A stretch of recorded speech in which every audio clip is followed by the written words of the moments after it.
Seja muito bem-vindo ao canal da Igreja CI em Blumenau. Agora você vai assistir uma palavra que pode transformar a sua vida. Eu quero convidar você a identificar alguém que você conhece, que precisa ouvir essa mensagem, e você envie essa mensagem para ela para que ela seja abençoada. Gostaria muito que você conhecesse as redes sociais da nossa igreja para conhecer um pouco mais dos projetos sociais que trabalhamos e você possa ficar por dentro de tudo que acontece aqui no CI em Blumenau. Deus abençoe e fique agora com a palavra. Amigos, quero abrir a palavra de Deus em Mateus capítulo 5. Eu quero falar sobre as bem-aventuranças. Eu creio que eu não vou trazer assim algo novo para os irmãos. O que existe é o quê? Um arroz, feijão bem feito, espero. Na casa de cada um tem o seu tempero especial. É verdade ou não? O feijão na casa do meu irmão é diferente do feijão que eu como na casa do outro irmão. E é assim que nós deliciamos e comemos muito bem aqui dentro da igreja. Ninguém aqui deixou de comer arroz e feijão até hoje, todo mundo gosta, amém? Eu quero falar sobre as bem-aventuranças, ou as beatitudes, porque foi o marco, é o sermão, sem dúvida alguma, é o mais importante sermão, que corresponde do capítulo 5 até o capítulo 7 de Mateus. É um sermão cheio de riquezas, onde Deus ele traz de forma prática tudo aquilo que é dos céus ao nosso favor. Então, o homem não conhecia esse sermão, não experienciou esse sermão, mas Jesus, de forma prática, ele vem nos mostrando uma realidade espiritual que ele já começa. Vós sois, amém? Vós sois já homens espirituais, vós sois bem-aventurados. Cristo não titubeia. Ele já fala, vocês são isso, porque ele sabia que já ia vencer a morte, sabia que ele ia derrotar o inferno, ele sabia que nós não seríamos mais escravos do pecado, mas com o trabalhar do Espírito Santo, nós seríamos transformados de glória em glória, segundo a imagem daquele que nos criou, que é o nosso Senhor Jesus. Amém? E aí ele vem trazendo esse sermão. Mas antes de trazer esse sermão, eu acho interessante que nós temos que aprender aos processos que esse sermão custa. E é ali que o crente, infelizmente, tropeça. Mas oremos que o Espírito de Deus venha nos revelar e nós não venhamos mais estar com o coração desesperado diante dos processos transformativos da forja, do cadinho, do fogo, das disciplinas espirituais, para que o Espírito Santo possa adentrar de forma profunda nas regiões mais internas da nossa alma, em todos os compartimentos internos. Cristo venha estar governando cada um de nós, venha estar governando eu e você, em nome de Jesus.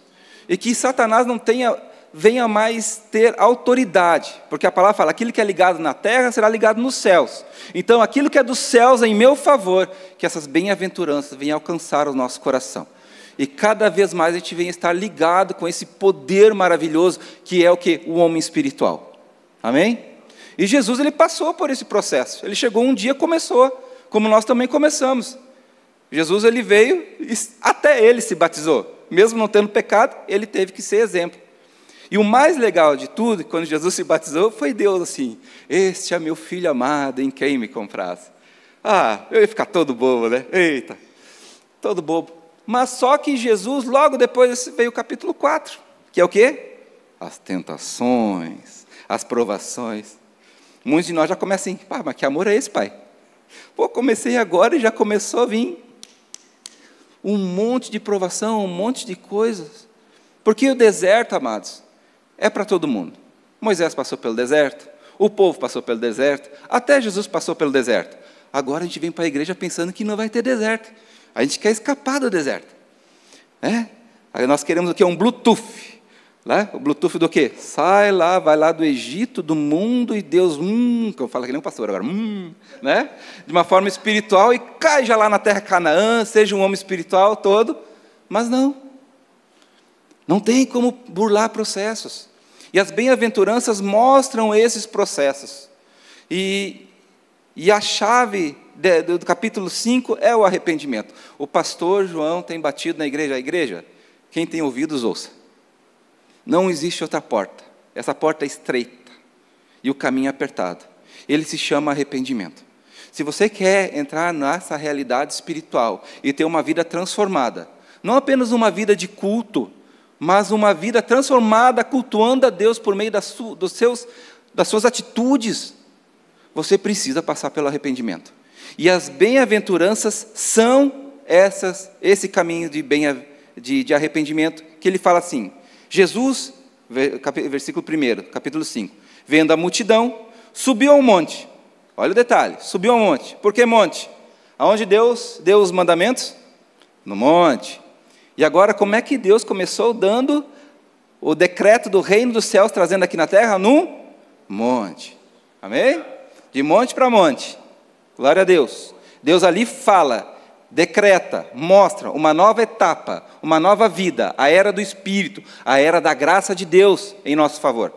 E ele vem dizendo, a um monte, assentando-se, aproximar dele, quem? Os seus? Havia uma multidão, mas quem se aproximou foi quem? Glória a Deus.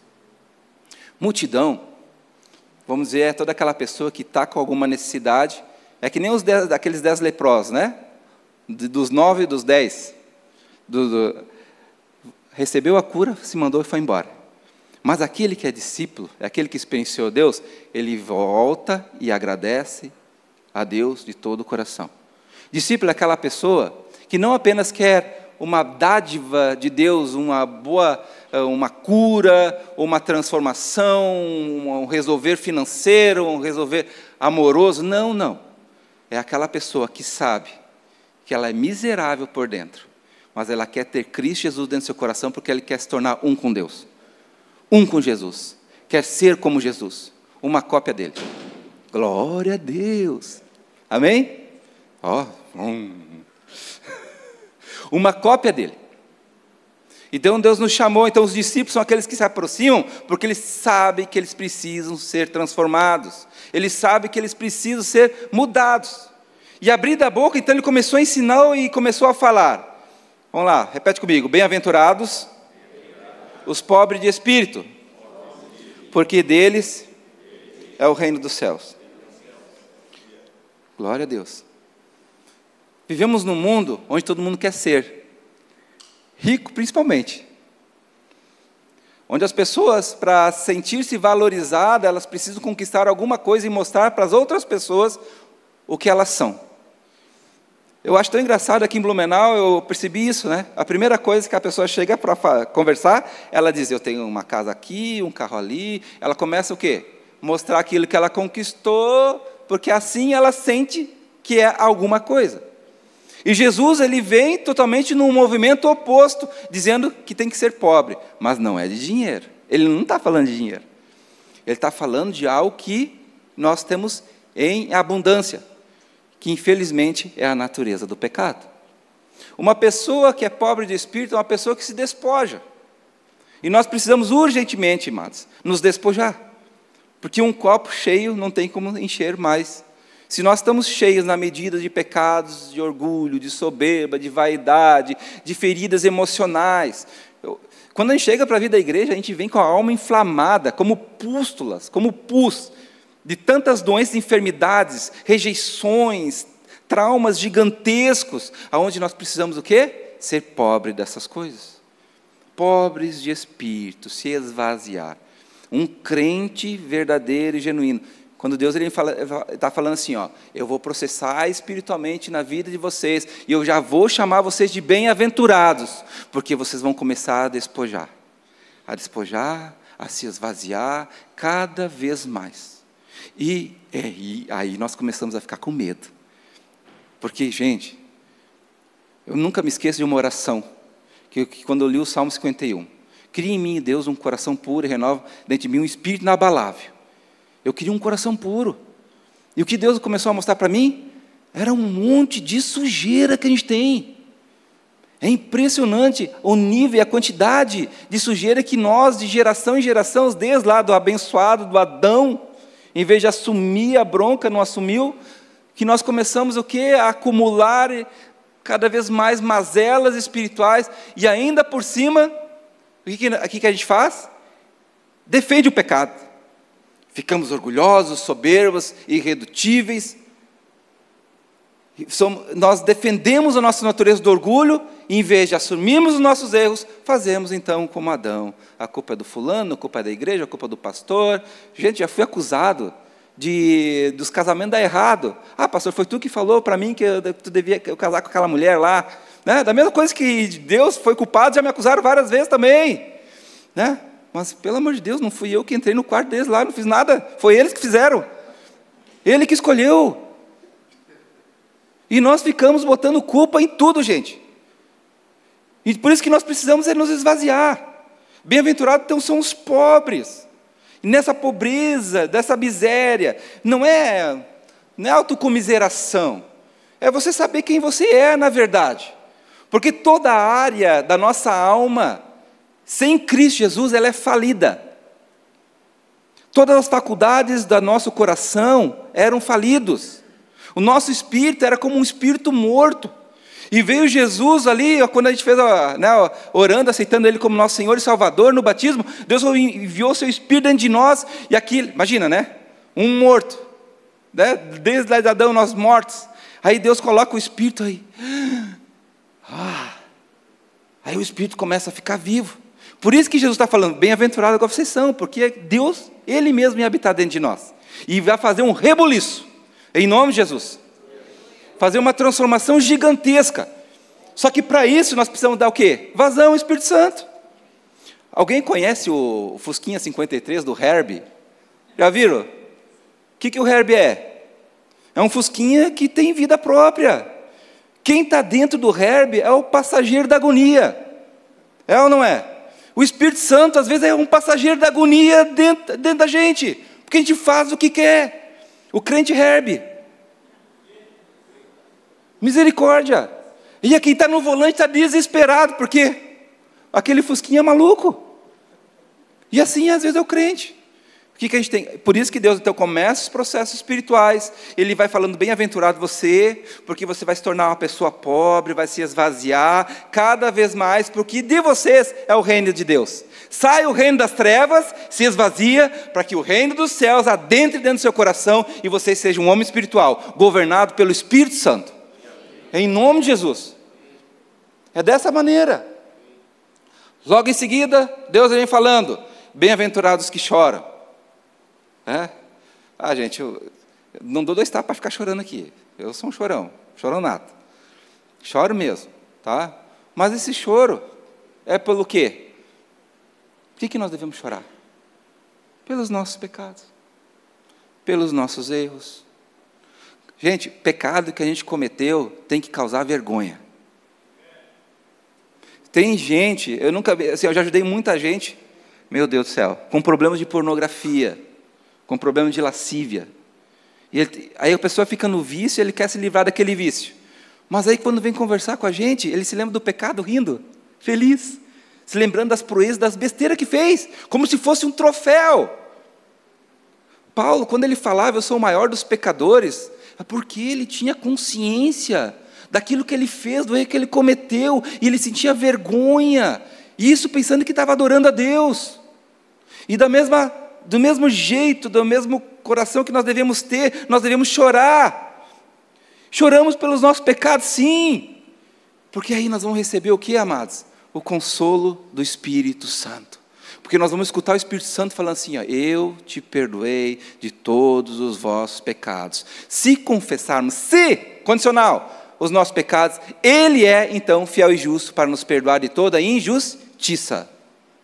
Confessa, se esvazia, viu? Primeira coisa que a gente faz com Deus é se esvaziar.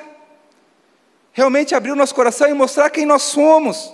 E Deus vai trabalhando então de forma subjetiva primeiramente, falando que você é feliz porque você se esvazia, e você é feliz porque você chora pelo seu pecado. Chorando pelo seu pecado, esvaziando-se, você vai se tornar sensível.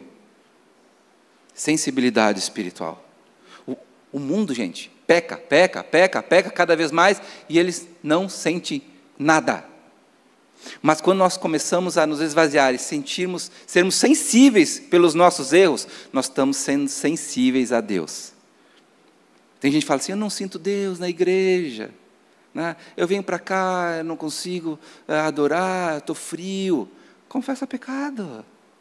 Vai lá confessar. Tu acha que não tem pecado para confessar? Meu Deus do céu. Muitas coisas erradas que a gente já cometeu. Quantos pecados eu cometi que hoje é vergonhoso. Gostaria de contar, mas no momento não é a hora agora de ficar contando os meus erros. Mas eu confessava pecado assim, eu precisava. Porque eu via que o que me impedia de confessar pecado, às vezes, para o meu próprio irmão, era o meu orgulho. Quando eu cheguei na vida da igreja, eu tinha vergonha de dizer que eu morei numa cidade chamada Itapiranga. Olha só. Porque aquela cidade tinha 15 mil habitantes, e eu falava igual eles são tudo alemão, falavam tudo grosso assim, aí eu também falava desse jeito. E eu falava. Aí eu fui para Porto Alegre, nunca me esqueço, aí ela, como é teu nome, né? O meu nome é Ismael. Ela fala, tu não é daqui, né? Pá, que lá, me acabava. Não, mas eu sou de Porto Alegre, mas eu tinha perdido o jeito. E aquilo ali me matava de vergonha. Gente, vergonha é orgulho. E essas coisas que Deus quer nos esvaziar, porque senão você não vai suportar os processos espirituais. Parece uma coisa pequenininha, mas na verdade, para muitas pessoas, é algo gigantesco. Aí Deus vai matando o orgulho, vai matando, a gente vai chorando. Agora Deus vai começar um outro processo, bem-aventurado que os mansos, porque eles herdarão a terra. Mansidão tem a ver com domínio próprio. Gente, cara, eu nunca me esqueço, quando comecei na fé, tinha um sargento lá do quartel, um evangelista da Assembleia de Deus, que eu peguei uma raiva dele, mas hoje eu agradeço pela vida daquele homem. Ismael, tu parece um gatinho, mas na verdade por dentro tu tem um leão. Cara, era muita ira acumulada, muito ódio, muito rancor, indignado com a vida, não aguentava as exortações do sargento do quartel, não aguentava mais ser soldado, porque era só a gente mandando, e aquilo lá cada vez mais enchendo o meu saco, meu Deus, não suportava mais, não tinha mansidão nenhuma, gente. Sabe qual é o problema da pessoa que não tem mansidão? Ela tem dificuldade de relacionamento. E Jesus, ele tinha muita facilidade de se relacionar com todo mundo, porque ele era manso. Ele não era desequilibrado. Ele era o próprio equilíbrio em pessoa. Aí tu vem com essas pessoas, assim, irmãos, assim, eu não consigo ter comunhão. Eu fico, falta o quê? Mansidão. Ânimo alongado. Longânimo, bem longo, como fosse uma maratona. Não perde a paz, não perde o equilíbrio. Por isso que os mansos herdam a terra. Sabe qual é o segredo do bom homem de negócio? É a mansidão. Ele não perde o equilíbrio. Às vezes, imagina, grandes empresas, os grandes negócios. Tu acha que não há atenção naquilo tudo? Mas quem tem inteligência emocional naquela hora, não é, pastor Silas? É o que ganha. Porque o quê? É equilibrado, é longânimo.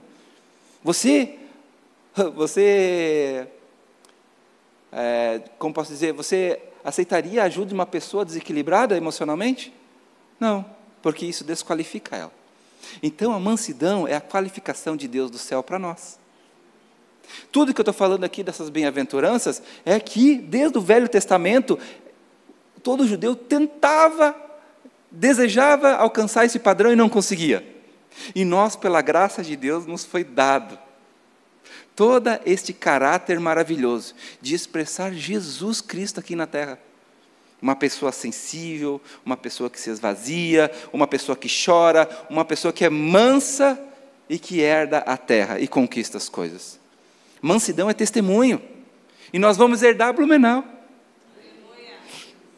Por causa que Jesus vai se expressar por meio de um povo que é carinhoso. Gente, esse povo aqui é muito carinhoso.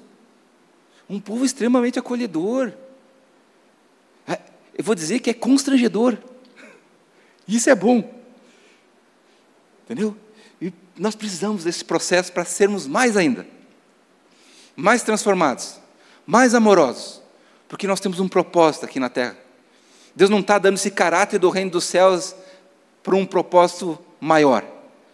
A gente pensa que o propósito final é em mim. Eu ser lindo e bonito, para que todo mundo venha e me aplauda. Que nada, é para ajudar as outras pessoas. Aí Jesus veio falando mais ainda. Bem-aventurados, gente, em nome de Jesus, repete comigo, essa aqui é a melhor. Bem-aventurados os que têm fome e sede de justiça, porque eles serão fartos. Glória a Deus. Amados, quem ama Jesus, ama a palavra de Deus. Ama. Se nós temos dificuldades de amar e ler e meditar a palavra do Senhor, ter fome da sua justiça. O que é ter fome da sua justiça? Há um pecado que te governa, um exemplo, e você começar a buscar a palavra do Senhor de forma verdadeira e genuína, para que Deus, de forma graciosa, como diz a palavra, não despertei até que este o queira. Mas eu digo uma coisa para vocês, eu sou que nem Jacó ali nas pernas do anjo. Deus, eu não vou te agarrar até você mudar a minha realidade. Vou ficar ali, batendo na palavra de Deus, até que Deus venha dar a vitória, até que Deus venha me transformar a minha vida. Então Deus, Ele dá fome e sede de justiça, porque assim haverá uma palavra chamada metanoia. Metanoia é a transformação mental do entendimento, onde se abre a visão, e você então começa a compreender as coisas espirituais. E você começa então como se tivesse um farol nos teus olhos, e você começa a enxergar longe, saber qual é a vontade de Deus. E aí pessoas chegarão junto a você, e você vai ter o que responder, vai ter palavra pronta, palavra grandiosa, porque o homem espiritual é o quê? É a Arca da Aliança. Eu estou misturando tudo, quando começa assim, vai. A Arca da Aliança. O que é a Arca da Aliança? É a presença de Deus com os querubins, que Deus presente na sua vida, é o pote de maná escondido, que é o quê? É sempre tendo uma palavra viva, rica, para dar para qualquer um que chegar dentro de ti, quem tem fome, tu vai ter palavra, porque Deus fala que nós somos dispenseiros dele. É aquela pessoa aquela que tem autoridade, gente, a autoridade do Espírito Santo, a vara de Arão que floresce, uma autoridade viva, real, uma autoridade que se renova dia após dia. Eu amo assim, pastor, eu não vou ficar puxando o saco do pastor João, mas eu amo quando ele vem aqui, ele vem com uma palavra assim, eu vejo, autoridade espiritual renovada, é a vara de Arão na mão dele, eu testificando o ministério da vida desse homem. E Deus nos deu o ministério, deu uma vara para nós também, que nunca morre, e as tábuas da lei, agora nessas bem-aventuranças, não estão mais em tábuas de pedra, estão agora escritas dentro do nosso coração. Se cumpriu a profecia, é agora, não é para ontem, é para agora, é para o hoje. Então, bem-aventuradas aquelas pessoas que têm fome e sede de justiça. E o que é justiça? É Cristo governando e reinando na vida de todas as pessoas, até Cristo ser formado em vós. Apóstolo Paulo, eu sofro dores de parto até Cristo ser formado em vós. Essa é a justiça de Deus, essa é a fome e sede de justiça, a fome da palavra, ajudar espiritualmente as pessoas até elas conseguirem um padrão de excelência, até a estatura do varão perfeito. Amém? Depois disso, bem-aventurados misericordiosos, agora vem, bem-aventurados misericordiosos, porque eles alcançarão misericórdia. O problema de todo crente é julgamento. É verdade ou não? É, glória a Deus, e julga, né, irmão? Ai, amém. Então o que acontece? Se você sofreu todo esse processo espiritual, Deus teve misericórdia, você começou a se esvaziar, você viu que você era carnalzinho, e Deus teve paciência de você. Você não vai ter paciência das outras pessoas também? Por isso que você agora é misericordioso. Porque Deus teve misericórdia de você. Então por que você não tem a misericórdia do irmãozinho? Para de julgar, faz parte do processo, ajuda ele, né? Não seja uma trave na vida do irmão, tira o cisco do teu olho. Então a pessoa que tem misericórdia tem compaixão das outras pessoas. Gente, isso aí trava crescimento de igreja, amém? Trava crescimento de igreja. O irmãozinho ali, coitado, né, nos processos, com as suas dificuldades, não é para rir, não é para debochar, é para ajudar, é ter misericórdia dele. Aí você começa a ter misericórdia dele, porque Deus teve muita misericórdia de você. Você mais do que ninguém sabe disso. Quantos pecados ocultos, se você fosse abrir a boca e falasse o que você pensa, o que você sente, nós ficaríamos com vergonha. Mas não tem problema, lá no céu vai ter um telão, eu creio, né, e Deus vai mostrar tudo. Mas graças a Deus pelo sangue de Jesus, que nos remiu de todo o pecado. Aí nós temos o quê? Misericórdia pelos irmãos. Tendo misericórdia pelos irmãos, aí nós nos tornamos quê? Limpos de coração. Bem-aventurados os limpos de coração, porque eles verão a Deus. Amados, uma pessoa limpa de coração, ela vê Deus agora. Ela consegue ver Deus num sorriso. Né? Eu consegui ver Deus aqui na vida do pastor ali tocando violão, pulando. Eu vejo Deus na vida do pastor tocando bateria. Eu vi Deus na tua vida ali louvando ao Senhor, cantando de todo o coração, numa expressão de adoração. A gente tem que ver Deus na vida das outras pessoas. É ali que a gente vê Deus, cara. Deus não criou a gente à imagem e semelhança dele. Isso é imutável, continua sendo. E Deus a gente vê. Jazi, Deus falando, profeta Eliseu falando, abre os olhos desse moço para que ele veja. Deus, abre os olhos espirituais para que a gente consiga enxergar Deus na vida do meu irmão. Tem ali, o Espírito Santo de Deus habita. Talvez tenha uma amargura ali, mas tira a amargura de lado, mas ele tem ali algo de Deus, algo precioso do Senhor. Há Cristo na vida daquele irmão. Aí eu vou começar a ver a Deus. Quem subirá ao monte santo do Senhor? Aquele que é limpo de mãos e puro de coração. Esse obterá do Senhor a bênção. E morará com o Senhor eternamente, porque só os puros de coração verão a Deus. Eu tenho que ver Deus aqui, para ir lá no céu contemplar a sua glória também. O homem espiritual é isso, gente. Eu li um livro muito bom, que ele trabalha sobre olhar as pessoas e ver nela um potencial, e você potencializar espiritualmente ela, para que ela vá muito mais longe do que você. Isso é uma pessoa pura de coração. Você fazer com que aquela pessoa seja ministerialmente melhor do que você. Porque a maioria das vezes do púlpito aqui é um lugar de quê? De disputa. Quem pregou melhor, né? O pastor falando de tal, o pastor... gente, é muito carnal, cara. Temos que deixar essa carnalidade. Eu gosto mais do pastor Júlio. Eu gosto mais do pastor Chico. Não, esquece. Feche os olhos. Eu tive uma experiência com o Senhor. Deus, eu não quero ver mais homem. Eu estou cansado de ver homem. Eu vou fechar os olhos e vou escutar agora a tua voz. Foi o melhor culto do mundo. Porque é Deus que fala. Deus tem falado com esse ministério. Deus tem falado com a sua igreja. Deus fala nesse lugar. Logo em seguida, Deus fala assim: bem-aventurados os pacificadores, porque eles serão chamados filhos de Deus. Pessoas que promovem a paz. Paz. Gente, um crente agora ele começa a ser discernido pela paz que ele imputa pelo ambiente. Você chegou, meu filho, acabou as trevas. Você é um testemunho vivo. Conversa de rodinha, onde só tem palavrão, escárnio, você chegou, mudou. Paz. Problema de relacionamento entre os irmãos, você vai lá ser uma bênção, promover a paz. Você agora se tornou um homem, um crente proativo. Problema na igreja, opa, eis-me aqui, Senhor, vamos embora, vamos resolver esse problema, vamos promover a paz. Casamento sendo destruído, não, é nós, vamos lá. Filhos que promovem a paz, a unidade. Nós temos que primar pela unidade. A divisão é uma desgraça, mas nós promovemos a paz para que a gente possa andar em unidade. Amém? Próxima bem-aventurança. Depois de nós ser chamados pacificadores, começa agora as nossas dores. Dores, amados, que nós vamos sofrer com alegria, porque agora a gente entendeu, porque agora a gente amadureceu. Dores de perseguição, porque nós estamos implantando o reino de Deus aqui na terra. Dores que às vezes as pessoas não entendem por que você age dessa maneira. Porque você é bondoso com ele, ele fez isso com aquilo. Eu o perdoei.